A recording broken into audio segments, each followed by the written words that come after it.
आताची घडी सगळ्यांची एक राजू असतो. आईचं काही सुद्धा ऐकत नाही.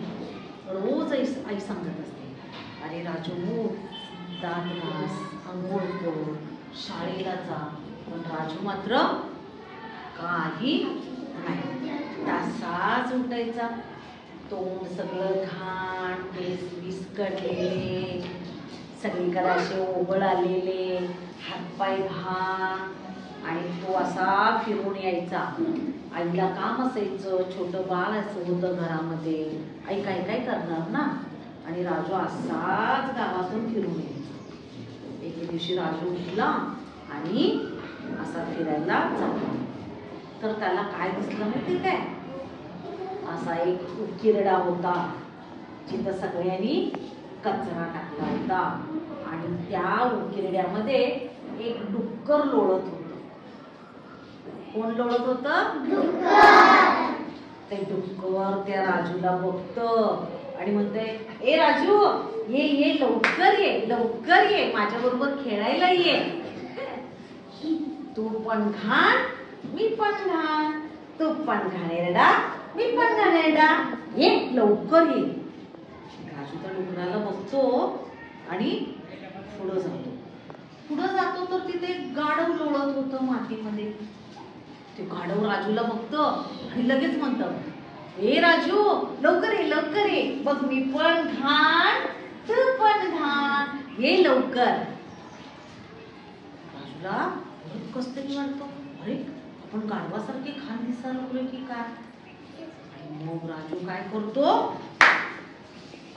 धूम पळत येतो घरात आणि आईला सांगतो, आई मला लवकर ब्रश दे, मी दात घासणार आहे स्वच्छ, मला चांगली आंघोळ घाल, साबण लाव, घासून काढ, नवीन कपडे घाल. आई म्हणते, अरे राजू असा कसा काय बदलला. राजूला दात घासायला ब्रश देते. राजू स्वच्छ दात घासतो, चूळ भरतो आणि आंघोळीला बसतो. आई छानपैकी डोक्यावरून आंघोळ घालून घासून चकाचक करून टाकते, छान छान कपडे घालते. आणि मग राजू बाहेर येतो आणि असा जात असतो. तर तिथं एक असा तुरेवाला कोंबडा काय करत असतो, असा फिरत असतो. तो राजूला बघतो, अरे वा, काय राजू छान दिसायला लागलाय. हा तुरेवाला कोंबडा सुंदर दिसत होता, त्यामुळे त्याला राजू पण कसा दिसला, सुंदर. तो म्हणाला, राजू माझ्याशी खेळणार का रे. राजू म्हणतो, हो हो, तू इतका सुंदर, तुझा तुरा इतका छान, मी तुझ्याशी खेळणार. आणि मग राजू त्याच्याशी खेळतो आणि पुढे जातो. तर त्या बिळांना एक पांढरा शुभ्र ससुल्या गाड्या येऊन बसलेला असतो. छोटे निळे निळे डोळे, पांढरा गुबगुबीत असा छानपैकी. तो पण राजूला बघतो आणि तो काय म्हणतो, अरे राजू, किती छान दिसायला लागलायस तू, किती सुंदर दिसायला लागलायस, चल माझ्या बरोबर. राजू पण ससा टून टून टून टून उड्या मारून पुढं आणि राजू त्याच्या मागं. ते पण छान खेळतात.